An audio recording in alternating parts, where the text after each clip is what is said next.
El tema para el día de hoy lo he titulado Zacarías y Elizabeth, vidas dignas de imitar. Hemos entrado al último mes del año, el mes de diciembre, mes en el cual el mundo cristiano celebra el nacimiento de nuestro Salvador, el Señor Jesucristo. Se respira un ambiente de fiesta, un espíritu de celebración, por tan grande acontecimiento que sin duda es el más grande acontecimiento de la historia de la humanidad, cuando Dios se hizo hombre y habitó entre nosotros. Por eso Jesucristo es llamado Emmanuel, que significa Dios con nosotros. Como una preparación para ese día, durante estos primeros 3 domingos de diciembre, estaremos tocando temas relacionados con este evento. Quizás de eventos o personajes no tan conocidos, pero que nos traen hermosas y grandes enseñanzas para nuestra vida. El día de hoy estaremos meditando en el ejemplo que nos dejan Zacarías y Elizabeth, esta hermosa pareja de ancianos. Y tomaremos como base para esta meditación el pasaje que se encuentra en el libro de Lucas, capítulo 1, desde el verso 5 hasta el 16. En primer lugar, veamos la integridad delante de Dios no significa ausencia de dificultades. Dice el versículo número 5 y 6. Hubo en los días de Herodes, rey de Judea, un sacerdote llamado Zacarías, de la clase de Abías. Su mujer era de las hijas de Aarón y se llamaba Elizabeth. Ambos eran justos delante de Dios y andaban irreprensibles en todos los mandamientos y ordenanzas del Señor. En los tiempos del rey Herodes hubo un sacerdote llamado Zacarías. Dice la palabra de Dios en este versículo número 5 que era de la clase de Abías. ¿Qué significa esto? En aquel tiempo, en el tiempo de Zacarías, había en Israel por lo menos 20,000 sacerdotes y divididos en 4 grupos llamados clases. En 24 grupos llamados clases. Es por eso que dice que Zacarías pertenecía a la clase de Abías, que era una de las 24 clases o grupos. ¿Sí? En promedio, más o menos, en cada clase o en cada grupo de sacerdotes habían 830 sacerdotes. Y Zacarías pertenecía a esta clase llamada Abías. También dice que su mujer, o sea, Elizabeth, era hija de Aarón. Es decir, ambos pertenecían a la tribu de Leví, que eran descendientes de Aarón. Es decir, pertenecían a esta tribu que había sido separada desde un principio para servir al Señor y también al santuario. La Biblia nos describe a Zacarías y Elizabeth como hombres, como hijos justos delante de Dios. No solo porque no hacían nada que no sea correcto, sino porque su corazón era recto para con Dios. Ellos eran, como dice la palabra, irreprensibles en todos los mandamientos del Señor. Es decir, obedecían la palabra de Dios. Era una familia sacerdotal ejemplar. Eran de buen testimonio. Eran dignos de imitar. Pero, dice la palabra de Dios en el versículo 7, pero no tenían hijo, porque Elizabeth era estéril y ambos eran ya de edad avanzada. La palabra pero en este versículo es muy significativa porque significa todo está bien, pero hay algo que no está bien. Su felicidad no era completa. Elizabeth era estéril y ambos eran ya de edad avanzada. Esto, queridos hermanos, parece una paradoja porque el nombre de Zacarías significa recordado por el Señor y Elizabeth significa juramento de Dios. Ambos nombres representaban bien lo que eran. Eran sacerdotes ejemplares, pero no habían sido bendecidos, no tenían el privilegio de ser padres, no tenían hijos. Como pareja, estoy seguro que cuando se casaron, como todas las parejas cuando se casan, lo hicieron con mucha expectativa de tener hijos. Más aún, siendo de una familia sacerdotal, deseaban que la dinastía continuara, que el hijo de ellos también sea sacerdote. Y eso sería un gran honor para ellos. Pero, queridos hermanos, la felicidad no era completa. Pasaron los años y se dieron cuenta que Elizabeth era estéril. Imagino que al principio oraron sin cesar, oraron con perseverancia, pero poco a poco la idea de tener hijos se fue alejando de sus vidas. Ahora ya tenían una edad avanzada. No nos dice la Biblia cuántos, pero dice que eran viejos. Y quizás la esperanza del hijo soñado se desvaneció. Y hay un elemento que complica la historia que está frente a nosotros, hermanos. Y es el desencanto de no haber tenido hijos, lo que significaba para ellos como padres, pero también en aquellos tiempos los judíos consideraban a la esterilidad como una maldición, como un castigo de Dios. Los hijos eran una bendición y el no tener hijos era considerado como una maldición.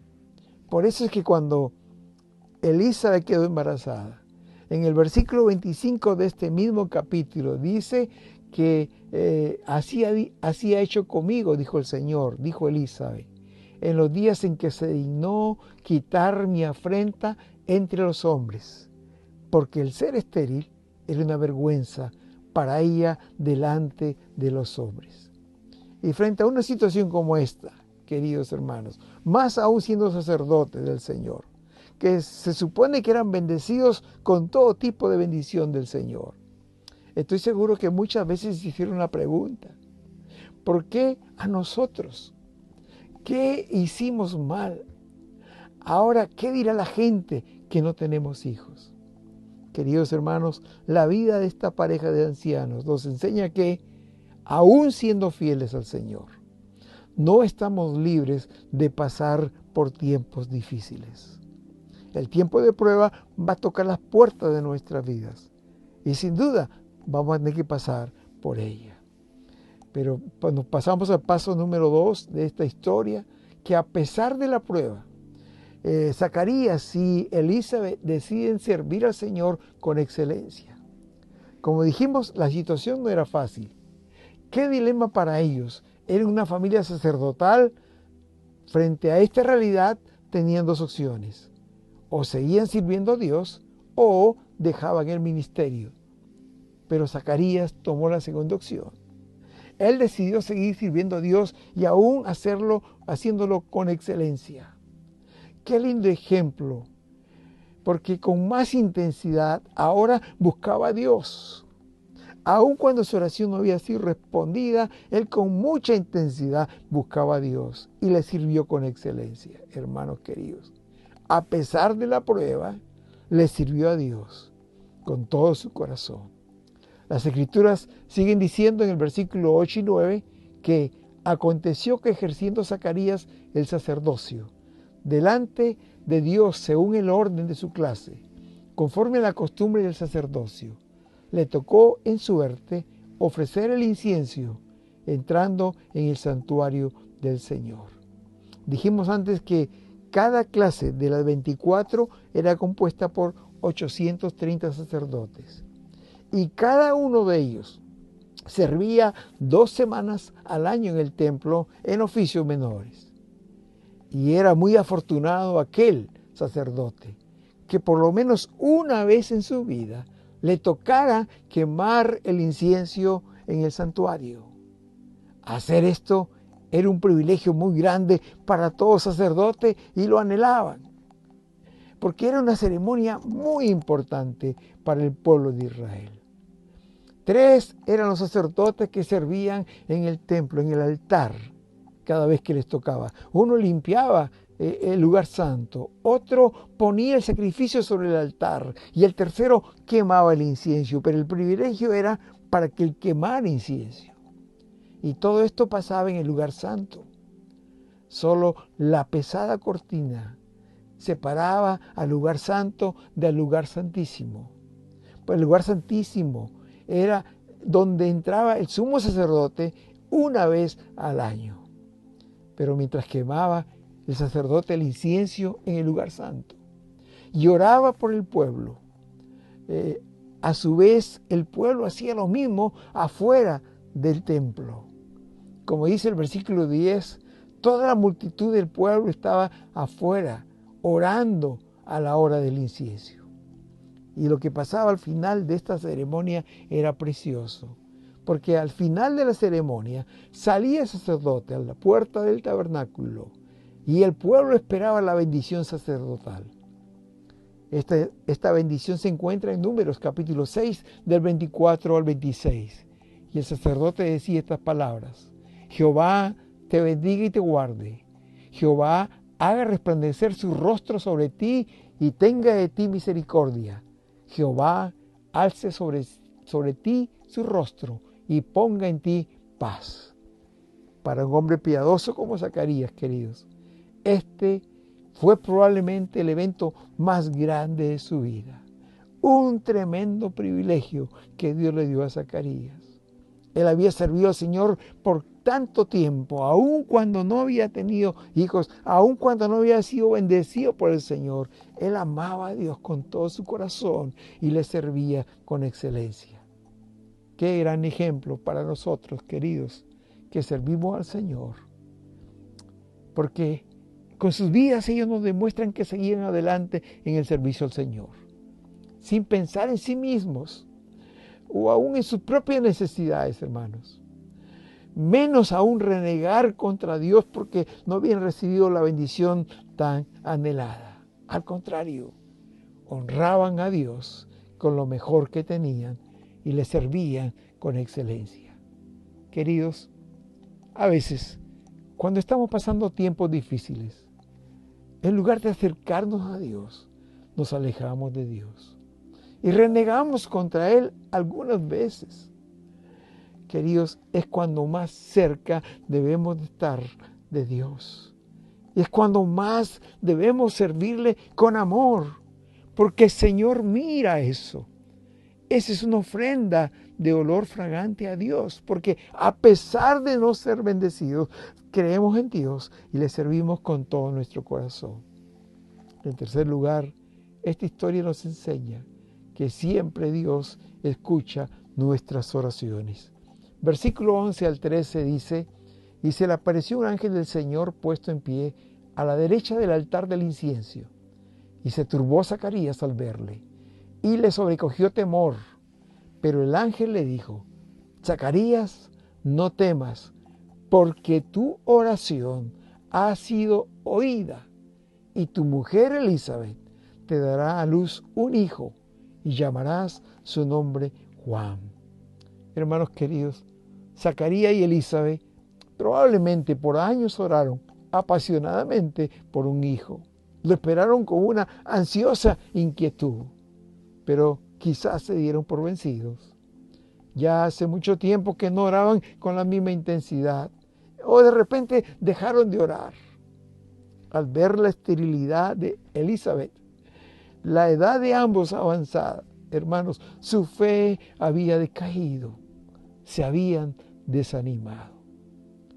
Pero aún así, dice la palabra, queridos, aun cuando no oraban quizás con intensidad, dice que la oración fue oída.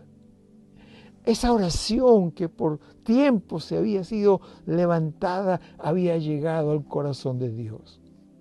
Y el ángel le dijo: Zacarías, tu oración ha sido oída. Aun cuando Zacarías probablemente había renunciado a la idea de ser padre.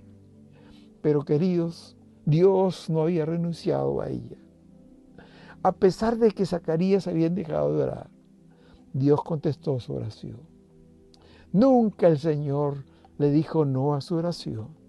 Al contrario, queridos, esto nos enseña que las oraciones no contestadas para Dios no pierde su poder. Dios en su tiempo, Él va a responder. Queridos, esta parte de la historia nos enseña que a veces nosotros estamos orando por una necesidad por largo tiempo, Pero cuando no vemos una respuesta inmediata de Dios, hermanos, muchas veces nos desanimamos, nos cansamos, dejamos de orar, no somos perseverantes. Pero quiero decirte esta mañana, querido, a la luz de la palabra del Señor y de esta historia, que Dios siempre contesta las oraciones. La diferencia es que Dios la contesta en su tiempo, en el tiempo de Dios. Dios le dijo a Zacarías: tu mujer Elizabeth te dará un hijo y llamarás su nombre Juan, dice el versículo 13. Queridos hermanos, cuando Dios contesta la oración, lo hace en el tiempo perfecto, en el tiempo determinado en el cielo. Cuando Dios determina que se haga, este poder comienza en movimiento y actúa en la tierra. El poder de Dios se hace efectivo en la tierra cuando Él lo determina en el tiempo de Él. En el idioma griego hay dos términos para la palabra tiempo. Uno es kairos y el otro es cronos. El primero, kairos, se refiere al tiempo de Dios. Él siempre actúa en el kairos de Dios, en el tiempo de Dios. En cambio nosotros, hermanos, vivimos en el cronos, es decir, el tiempo nuestro. El tiempo de las 24 horas al día, 7 días a la semana, 12 meses al año. De la palabra cronos viene la palabra cronómetro, que nos sirve para medir el tiempo. Pero queridos, recuerden, Dios tiene un tiempo, que es el kairos de Dios, y en el tiempo que Él lo determina, Él ora de acuerdo a su voluntad y en su tiempo. Queridos, para Dios había un diseño.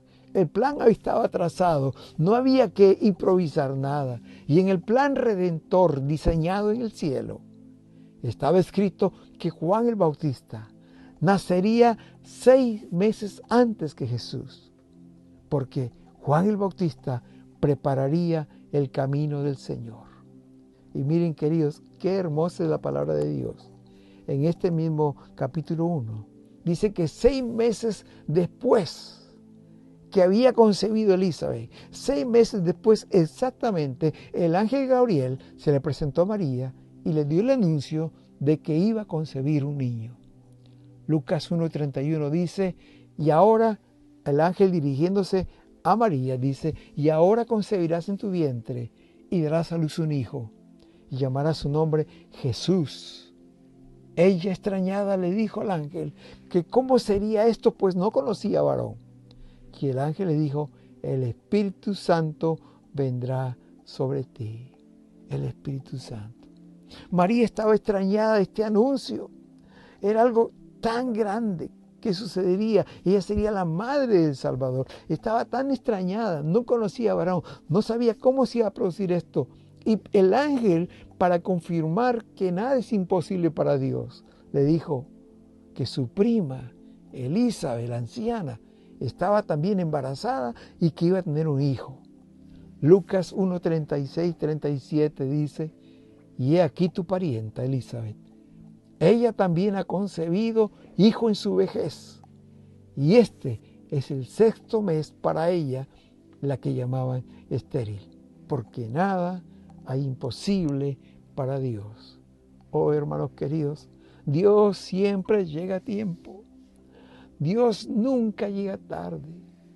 Recuerda esto, que el tiempo de Dios es perfecto porque Él sabe lo que hace. ¿Te has puesto a pensar, hermanos, que si Juan hubiera nacido antes, como hubiera querido Zacarías y Elizabeth, él no hubiera sido el gran Juan el Bautista, que nos habla las Escrituras y que hoy conocemos como aquel hombre que preparó el camino del Señor? Y finalmente, hermanos queridos, el 4º punto es que Dios siempre premia la fe de sus hijos. Versículo 14 al 16 dice, y tendrás gozo y alegría, y muchos se regocijarán de su nacimiento, porque será grande delante de Dios. No beberá vino ni sidra, y será lleno del Espíritu Santo, aún desde el vientre de su madre. Y hará que muchos de los hijos de Israel se conviertan al Señor, Dios de ellos, con el espíritu y el poder de Elías, para hacer volver los corazones de los padres a los hijos. Hermanos queridos, dice la palabra que el nacimiento de Juan sería motivo de gozo y alegría, y no solamente para los padres, sino que dice, muchos se regocijarán de su nacimiento. Qué lindo. El nacimiento de este niño, de estos padres ancianos, traía gozo en el pueblo y gozo y alegría en el corazón de los padres. Qué hermosa noticia. Y también dice la palabra del Señor aquí que su hijo Juan sería especialmente consagrado todos los días de su vida para Dios. Dice la palabra, no beberá vino ni sidra. Al contrario, será lleno del Espíritu Santo, y esto me impresiona, aún desde el vientre de su madre. Juan el Bautista fue lleno del Espíritu Santo aún antes de nacer. Ya en el vientre de su madre estaba lleno de la presencia de Dios. Y la buena noticia para Zacarías y para toda la humanidad, queridos, era que no solamente tendría un hijo, sino que ese hijo tendría un papel muy importante en el plan redentor de Dios. En el plan que Dios ya había diseñado desde antes, hermanos. Porque la gran obra de Juan el Bautista sería preparar el camino del Mesías, trayendo los corazones a Dios antes que Jesús venga. Como dice este versículo 16, y hará que muchos de los hijos de Israel se conviertan al Señor, Dios de ellos. Y también dice el versículo 17, para hacer volver los corazones de los padres a los hijos. Queridos hermanos, esta es una gran noticia. ¿Y saben por qué? Especialmente para el pueblo de Israel, porque el último profeta que tuvo el pueblo de Israel fue Malaquías. Y habían pasado más de 400 años hasta que Dios envió a Juan el Bautista. Por 400 años no hubieron profetas de Dios. Y el pueblo en todo este tiempo vivió de espaldas a Dios. Y es por esta razón que vino Juan, para que muchos de los hijos de Israel se conviertan al Señor. Hermanos, Juan no sería cualquier hijo. Juan sería grande, dice la palabra, delante del Señor. Y fue tan grande que el mismo Jesús, su primo, Jesús nuestro Salvador, dijo de Juan el Bautista en Mateo 11:11, de cierto os digo, que entre los que nacen de mujer no se ha levantado otro mayor que Juan el Bautista. No ha habido otro hombre más grande que haya nacido de mujer que Juan el Bautista, queridos hermanos. Cuando pienso en todo esto, lo que Juan el Bautista representaba, lo que era, queridos hermanos, pienso que Dios no solamente le dio un hijo a Zacarías, sino que le dio el mejor hijo. No le dio solamente un hijo para que viva con ellos, hermanos. Le dio un hijo que sería grande delante de los ojos de Dios y también delante del pueblo. Un hombre que Dios usaría para traer los corazones a Dios, para preparar el camino del Señor. Qué gran privilegio para Juan, pero qué gran gozo para esos padres. Por eso es que todos se gozarían con este Juan, consagrado completamente a Dios, desde su nacimiento, lleno del Espíritu Santo, aún antes de nacer, hermanos, y ser el precursor, el hombre que prepararía el camino del Señor.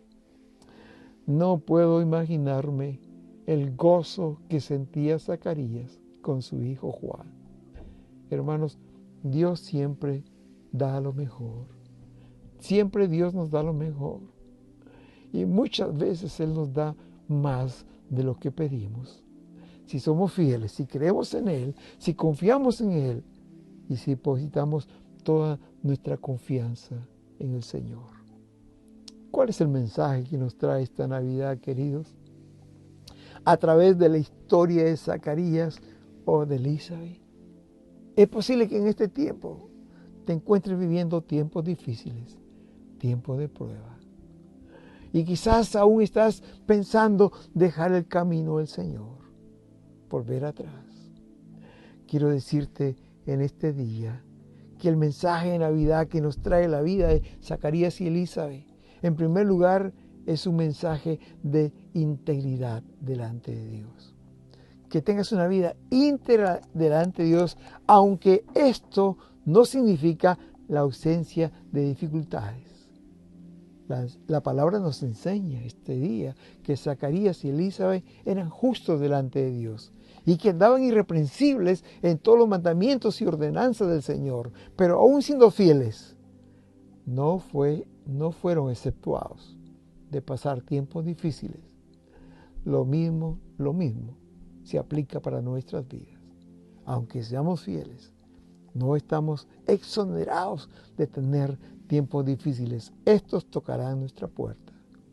Pero en segundo lugar, la vida de esta pareja de ancianos también nos enseña que a pesar de la prueba, sirvieron a Dios con excelencia. Hermanos queridos, cuando estamos pasando por un tiempo de prueba, es cuando más cerca debemos estar del Señor. Es cuando más debemos servirle con amor, con excelencia. Si estás pasando un tiempo difícil en estos días, hermano, acércate a Dios y sírvele como nunca antes, con todo tu corazón. No solamente cuando Dios responde nuestras oraciones, sino cuando estamos aún pasando por tiempos que no entendemos. En tercer lugar, esta historia de Zacarías y Elizabeth nos enseña que siempre Dios escucha nuestras oraciones.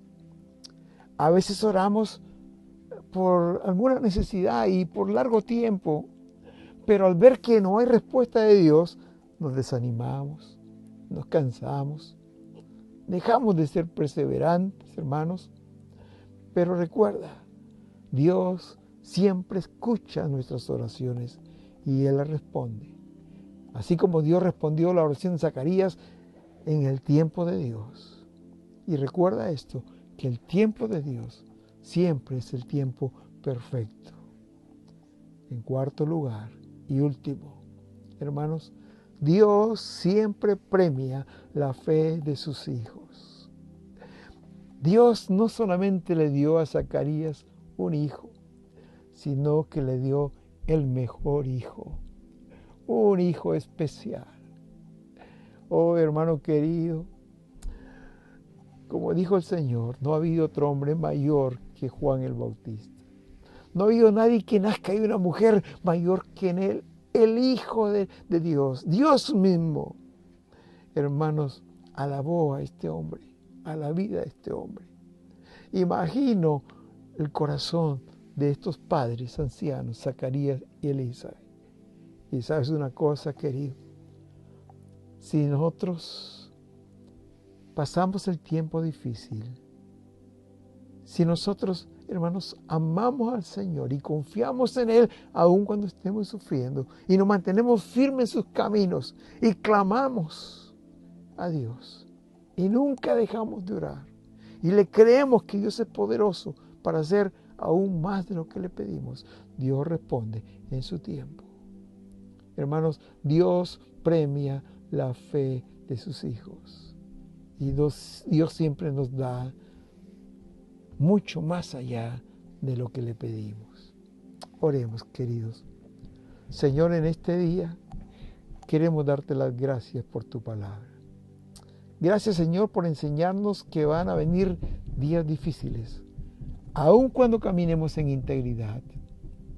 Gracias, Señor, porque tú nos enseñas que en estos tiempos difíciles es cuando más cerca debemos estar de ti. Y debemos servirte con amor y con excelencia. Querido Dios, gracias por recordarnos hoy que siempre escuchas nuestras oraciones. Y en tu tiempo, Señor, tú vas a respondernos. Ayúdanos a confiar, a seguir creyendo, ayúdanos a clamar sin desmayar. Y muchas gracias, Señor, porque tú eres un Padre amoroso, quien siempre nos das lo mejor. Te adoramos, te alabamos, en el nombre de Jesús. Amén. Querido hermano, el mensaje de Navidad es un mensaje de gozo, es un mensaje de amor, es un mensaje de perseverancia en el Señor. Así como Zacarías y Elizabeth, te invito hoy que pongas toda tu confianza en el Señor, que en el tiempo de prueba te acerques más al Señor, que te agarres de su mano y confíes en Él y que le sirvas con excelencia. Recuerda que Dios siempre te escucha tus oraciones y espera la respuesta que viene en el tiempo de Él. El tiempo de Él es perfecto. Y recuerda, Él es nuestro Padre amoroso. Él nos da mucho más de lo que le pedimos o pensamos, como dice la Escritura. Que Dios te bendiga y que este tiempo de Navidad te acerques más del Señor, le ames más y le sirvas con todo tu corazón. Que Dios te bendiga. Amén. Amén.